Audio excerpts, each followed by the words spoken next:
नमस्कार। BSc IPF की इस श्रृंखला में आज हम बात करेंगे एमआईपी मंथली इनकम प्लान इस पर।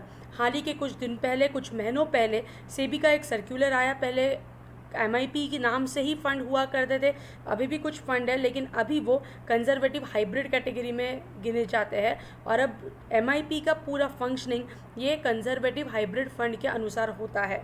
हमने हाइब्रिड फंड का एक अलग वीडियो बनाया जिसमें किस तरीके से हाइब्रिड फंड, फिर अग्रेसिव हाइब्रिड फंड या कंजर्वेटिव हाइब्रिड फंड किस तरीके से काम करते हैं देखा है।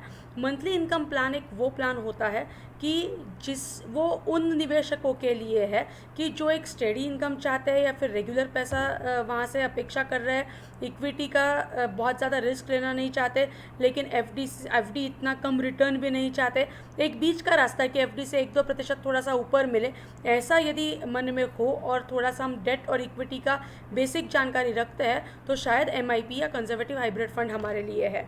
इसमें से जो कोई भी एयूएम कंजर्वेटिव हाइब्रिड फंड के तहत कंपनी इकट्ठा करती है उसमें से 70 से 80% पैसा ये डेट में जाता है और बचा हुआ पैसा लगभग 90% तक भी जाता है और बचा हुआ पैसा ये इक्विटी में जाता है। तो मानकर चलिए कि इसमें सिर्फ इक्विटी का एक तड़का लगता है, बाकी जो स्टेडीनेस है या फिर रिस्क आपकी बचाना है, रिस्क कम करना है, वो सारा काम डेट कर जाता है और थोड़ा सा रिटर्न को एक्सेलरेट करना है, थोड़ा सा पुश करने का काम इक्विटी करता है।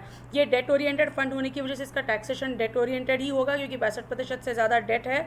इसमें स्टेडी इनकम इतना होगा ही होगा, फिक्स्ड इतना आएगा ही आएगा। ये मंथली इनकम प्लान वो होते हैं कि जो कोई भी प्रॉफिट उस फंड और स्कीम को होता है वो प्रॉफिट डिविडेंड के तौर पर, कोई सेबी का नियम नहीं है कि हर महीने में आपको डिविडेंड आना ही चाहिए, लेकिन डिविडेंड के तौर पर डीडीटी काटकर इन्वेस्टर के हाथ में वो पैसा जाता है। लेकिन कोई नियम नहीं है सेबी का कि हर महीने में डिविडेंड डिक्लेयर होना ही चाहिए, ऐसा कुछ भी नहीं है। एनएवी एडजस्ट डिविडेंड से हो जाती है और यदि ग्रोथ ऑप्शन लिया है तो जो ग्रोथ आपके फंड की होनी है वो ग्रोथ होगी। इसमें कोई भी लॉक इन पीरियड नहीं होगा, एग्जिट लोड नहीं हो, एग्जिट लोड 1% से ज़्यादा नहीं होगा। एक टर्नर निश्चित करा दिया गया कि इसके भीतर 1 साल के भीतर पैसा निकाल है तो 1% का एग्जिट लोड लगेगा, उसके पश्चात कोई भी एग्जिट लोड नहीं लगेगा और एग्जिट लोड 1% ही होगा।